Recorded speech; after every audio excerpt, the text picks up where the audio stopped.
not about Dixie. You came charging into my private life. I'm on a date. I am here to meet an extremely available young woman. You know, I don't care if you date the entire squad of the Dallas cheerleaders. I know the truth. You miss Dixie. This is not about Dixie, Liza. I'm just concerned for my good friend and her baby. My baby is fine. Are you sure about that? Have you had a stress test lately? Because let me tell you something. If you run around town having a tete-a-tete with Dr. Killjoy and the Prince of Darkness, you just may need one. You are not Uncle Tad. This baby is mine. And if I wanted to have lunch with Genghis Khan, it will. Genghis Khan is fine. Genghis Khan is a walk in the park. It's Adam Chandler I'm worried about. He's got an agenda and a history of sneaking in under your radar. I just don't think it's a good idea to let him come oozing back into your life. So now you're saying I'm a bad mother and an even worse ex-wife. No, Liza, I'm saying where Adam Chandler is concerned, you are a patsy. That's all. That's what I'm saying. So I'm deaf, dumb, and blind. Milk, anyone? Would you throw it at him? I thought you didn't like people doing your dirty work. Time to go, Tad. Don't try it. I wouldn't want you to have another stroke. What is wrong with you? She's pregnant. That's another thing. Since when do you give a damn about another man's child?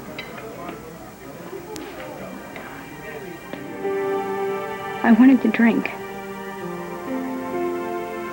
I wanted to drink so badly. I could taste it. I wanted to make everything go away, all the pain. I wanted to make it stop. But I couldn't. I didn't drink. I went to a place where there was no alcohol. I went to the beach. And you knew. And you sent Ryan to come get me and bring me back. And I don't know how. I don't know how, but somehow I talked to him and I got through it. So thank you. I'm sorry. You see, just like you know me, I know you. And I know that if I said to you now, Mateo, you have to choose, you would choose him. You would have to. He is your son. I would want you to choose him. I would be disappointed if you didn't. Because that is who you are. And that is why I married you. Because I knew that no matter what it cost you, you would always do the right thing. And somehow that made me feel very safe. Safe. Right now I feel about as safe as if I were falling through space.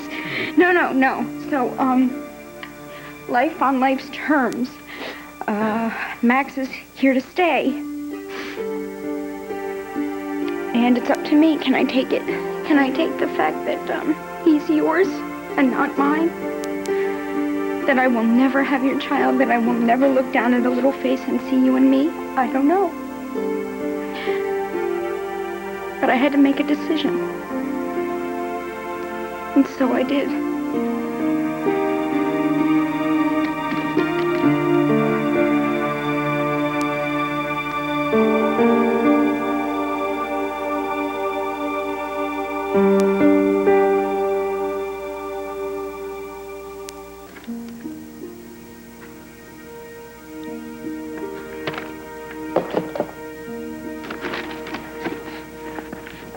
If you're going to teach your son to play baseball, you're both going to need decent gloves. Look, I'm not saying that I can do this. All I'm saying is I can't walk away. I can't lose you.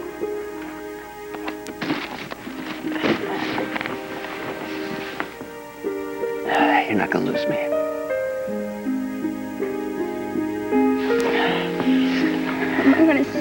I'm gonna tell you that it's gonna be easy, or that I'm gonna be any good at it. But if I can't find some warmth and affection for a little boy who just wants his daddy, well, I mean, there are worse things, right?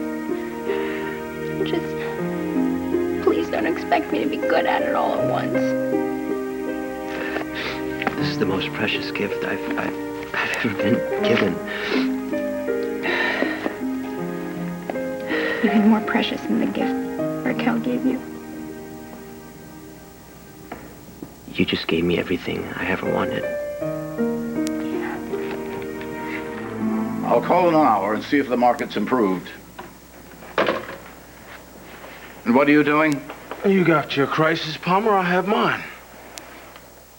What's wrong? You have something to hide? No, I don't. That's a crock. All I want to do is to prove to you how I feel, Opal. Will you have lunch with me, alone? I'd like to talk to you without him around. Go ahead, Opal. I'll be here when you get Are back. you sure you'll be all right, I'll Henry? be fine. Come along, dear.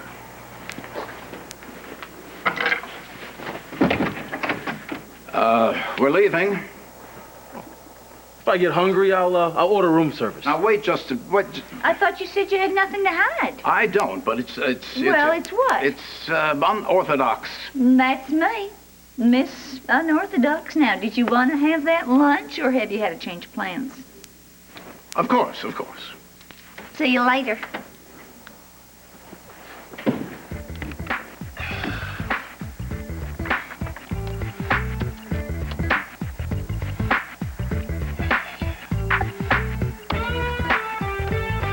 Gotcha, old boy.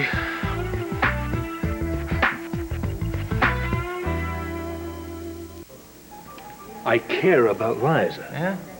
The way you cared about Brooke? The way you cared about Dixie? We've been around this bush before, Adam. When you start caring about a woman, flares start going up. Frankly, I don't think it's any of your business. Oh, really? Well, say hello to the mother of my nephew. Gee, why on earth should I be worried about what happens to her? If you must know, my entire interest in Liza is diplomatic. Which only means you're being nice for a reason. Which means that my brother's marrying her mother. It leaves me no option but to be cordial to her. Cordial. Cordial. Let's see. Your ex-wife is pregnant by another man and you're being cordial. Sorry, can't buy it. Ted, I've changed. Don't you believe that or not? But if you do care about Liza, as you claim you do, and stop thumping your chest like a silverback in heat, and try to be a little more cordial yourself. Excuse me. Barry? Wendy's? Oh, hi, Miss Colby. Hi. Have you seen Tad? Tad? Oh, let me guess. You're having lunch with him. Yes. Is that a problem? Oh, no. WRCW doesn't have a policy preventing it. Wendy, I like you. Oh. Has Tad told you the truth? Oh. He's not married, is he? Oh, no. He could never be married. Not in his condition. What condition? Well, we don't really like to talk about it in public because he is a celebrity. Oh.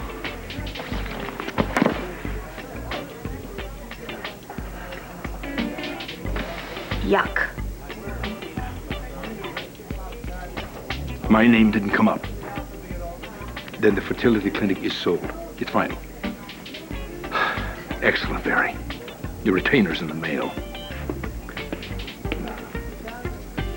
Dixie, we've been able to handle the kidney failure, but there seems to be an underlying problem that we're not able to quite nail down yet.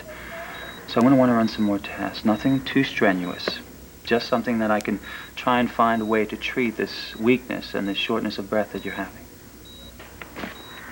Listen, I have to get out of here. No, what you have to do is relax, okay? That's your job. I'll get in touch with you when I have more information. Hold on just 1 second. Doctor? Doc, she's worse, isn't she? Her heart. As I just told my patient... No, save it, Doctor. You're gonna tell me the truth. Are you sure she's left? For the Valley Inn. All right, thanks anyway. No. Liza, have you seen Wendy the weather girl floating around? Wendy, the weather girl. Don't tell me she's warming up your cold front already. What fun it is to laugh. I'm serious. She's supposed to meet me here. Yeah, I did see her. But she was leaving, if I had known. What do you mean, leaving? Leaving out the door. She actually looked a little upset. Ted, you're still here. Don't be mean. He's just been stood up. Oh, well, whoever she is, I salute her. If I give you her number, would you get lost? No, because I have something else to say to Liza. We're listening. Ow! Liza, would you do me the honor of joining your mother and my brother and me for Thanksgiving dinner at my house? Nice try, Chuckles. If Ms. Colby feels like having a little Thanksgiving turkey, she's going to have it with me. I would love to, Adam. Thank you.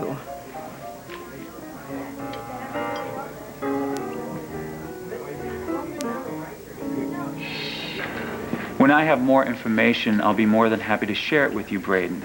But for now, I have some tests to order, so if you'll excuse me.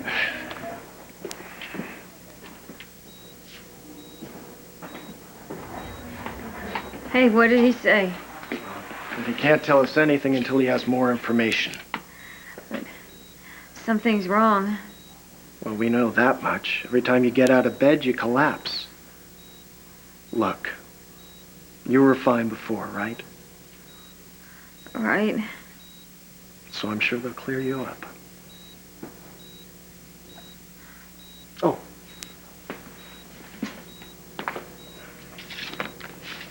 There you go. What? What's this? It's just something for you to read. Oh. That's nice. Is it yours? Yeah. Well, why don't you read me something? Little Emily Dickinson. No. It's yours. Come on. It's favorite book. Look, you read it often enough. Which one's your favorite? Wait. Don't tell me. See, it's magic. Here. Well, this one isn't gonna exactly cheer you up. Oh, come on. It's good enough for you. Please? Okay.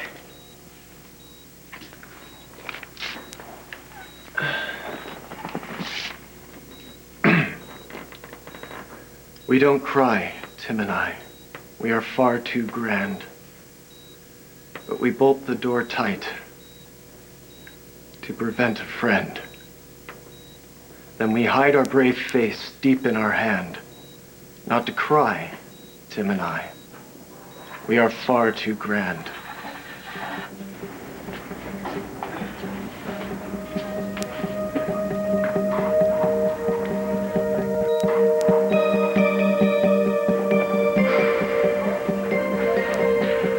You dog. Nothing to hide, huh? Well, Palmer, we'll just see about that. Stay, O sweet, and do not rise. The light that shines comes from thine eyes. The day breaks not, it is my heart, because that you and I must part. The day breaks not, it is my heart. Maybe John Donne isn't such a great idea right now. It's not the poetry that's the problem. Oh, I see. It's my reading of the poetry. Well, maybe we should go back to the lighthearted poems of Emily Dickinson. No, really, I appreciate you keeping me company and reading me all this lovely poetry. I do. It's just you're killing me. Wait, I got an idea. How about something completely different? Eh? No. Come on. I couldn't take it. Please. Really, I just need to see my kid, you know? One hug from him is gonna do me so much more than, I don't know, 10,000 specialists that my uncle could buy me. Ah, I thought my ears were burning. May I help you? Oh, thank you. Could you tell me how Miss Cooney is doing? Are you a relative or family friend? Yes, I was sent over by her aunt, Mrs. Cortland. She sent me here to get a full report. I can't give out patient information. You have to see hospital administration. I understand, but you see, this is a matter of grave importance. Oh, I see. I had no idea. If you go to hospital administration, I'm sure they'll give you all the information you need. But why do you need to schedule more tests? Well, because we don't have enough answers. Look, I want to get you out of here just as quickly as you do. Why are you my doctor? You know, look, I have a kidney problem. You're a heart specialist. What's wrong with my heart? September, actually, September 1st. So I guess that makes me a Virgo. Oh, I don't believe in astrology. I think it's kind of silly. I do believe in birthstones. Birthstones? Well, I was born in January, so my birthstone is a garnet. See? Oh, yeah. I always wear this garnet, and it always brings me good luck. Well, from where I'm sitting, looks to me like the garnet's the one with all the luck. Your birthstone is a sapphire, which makes sense because of your blue eyes. I have a little sapphire. If I give it to you, will you wear it? That depends. Will I get lucky?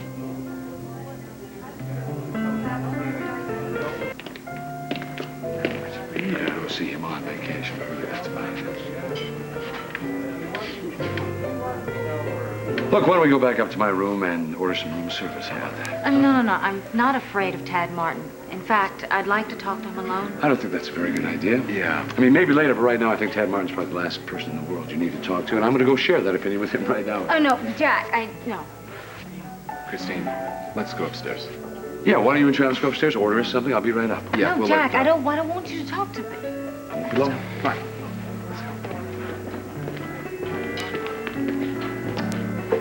Hello, Tad. Jack, you got Travis with you. Does that mean what I think it does? Well, I don't know what you think it means, but I'll tell you what happened. I took the DNA test, and it turns out the kid is, in fact, my sister, Christine. Well, I'm sorry to hear that, Jack. Well, now, that's a rather odd thing to say, don't you think? Odder still is the fact that Erica said the very same thing to me when I told her. And then she went on to say how she thought my sister was lying about her attack. When I told her her accusations were absolutely groundless and I thought she was a little bit sick, she said I should talk to you. Now, why is that exactly, Tad? What is it you know about all this?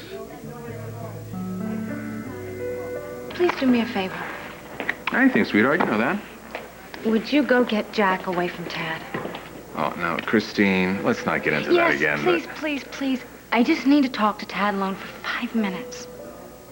Look, you've got your room key. Let Jackson do what he has to do. We're up to your room. Come on. No, but Tad hates me. And I have no idea what he could be telling Jack in there. And Jack's so stressed out after being with me in the hospital. There's no telling what Jack might do. Well, you don't have to worry. He's not going to get violent. He knows better than that. Now, it's nothing... It's much worse for me. I mean, don't you see? I have to wait and see what happens. I need to go in there and tell Tad alone to go away. Please, just do this for me. Go in there and get Jack out of there so I can go talk to Tad alone. 5 minutes. Please, 5 minutes. You're a good friend, Jack. And as much as I hate to say this, even if you have discovered some kind of biological connection to Kit Fisher, she isn't worth fighting for. So what is this special knowledge you think you have? Sometimes, after all the kisses and hugs and the euphoria, more often than not, people are disappointed because too much time has gone by and there's just too many differences. I'm well aware that can be a possibility, Tad. I'm also well aware that Christine did not have the kind of upbringing perhaps she should have. Maybe she's done some things in the past that she regrets now. Who hasn't? Kit is not a good person. So what do you think she's going to do, Tad? Kill me in my sleep? No, she's not a killer. She's very aware of the fact that the Montgomery family has a lot of money. Ah, so you think she's going to rob me blind, is that it? She doesn't have to do that, Tad. You see, any money that Kit was due as one of the Montgomery clan, she's going to get. I'm going to make sure of that. As a matter of fact, I've already set up a checking account for her, as well as some credit cards. And I'll tell you something else, my friend. Hey, if I were to go upstairs right now and find out that Chrissy had pawned my gold cufflinks, you know what I'd do? I'd give her my diamond watch. It's just money we're talking about, man. It's just money. And what is money compared to the pain I've caused that woman? The pain you've caused? Yeah, the pain I've caused. It was my pride, my bullheadedness. That's why she ended up in that hospital. Oh, no. Yes, Wait a minute. yes, it Jack. was my insistence on not taking that DNA test. It was my insistence on humiliating her in court. That's why she went to get drunk at that bar. That's why she ended up in that parking lot. Listen, you've got to get over this. Really? Boy. Jackson, you need it. Come on. What? Just come with me. We'll get back to this.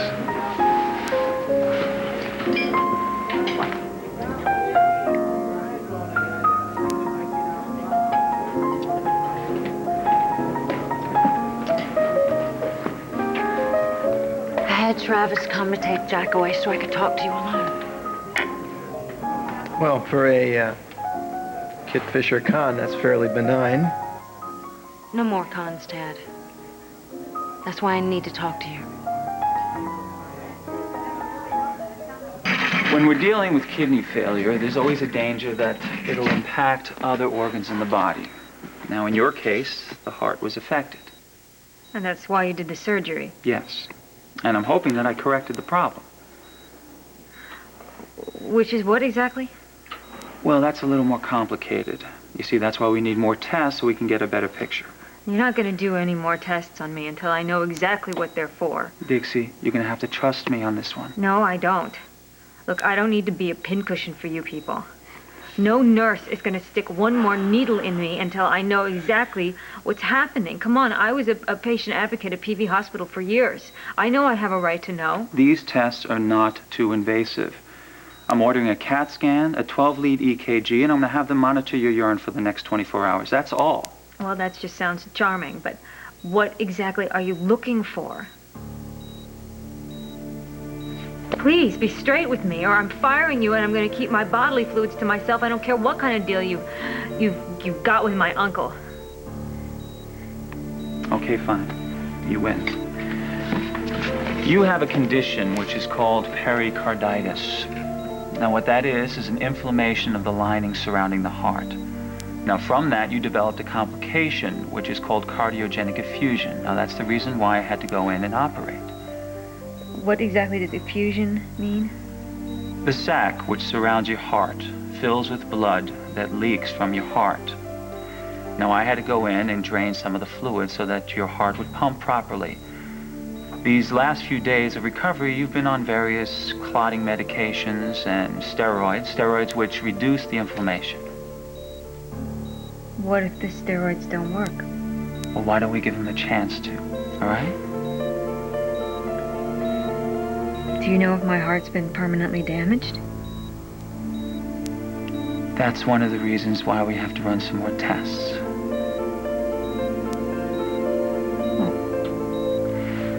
Why don't I put in the order, okay? Doctor, listen, when you find out, the results of all these tests, I want you to tell me, okay? Me and nobody else. Is that clear? Yes, ma'am.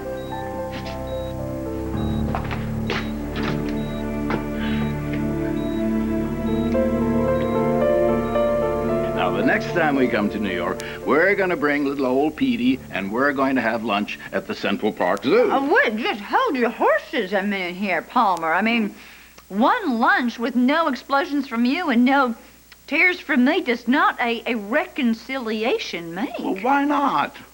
Oh, I know. I've been a horrid old man, but, well, I really would like to try again. I would. Why don't you let me just make it up to you a little bit? Now, Palmer, you locked me in a room and kept 50-year-old secrets from me. No more secrets. No more secrets. I promise. No. I give my oath. There. What I wouldn't give for a portable polygraph about now. I tell you what. You go back to Pine Valley. As soon as I finish my business here, I'll come home, and then we will start to reconstruct our relationship, just as you'd like to have it. It's Adrian. Come on in. Where have you been? I've just come from the Westside Hospital. Oh, no. Is it your ankle? No, I'm fine. The patient in question is Mr. Cortland's niece. Dixie? Palmer? Palmer, Dixie is in the...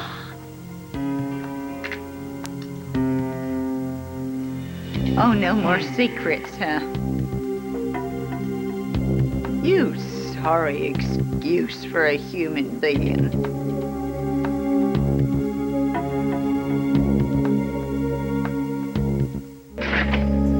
So, what did you think? Ooh, I still have the touch.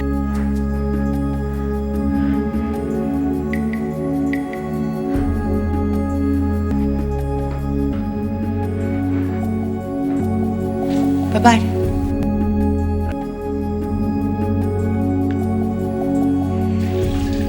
It's been nice getting to know you.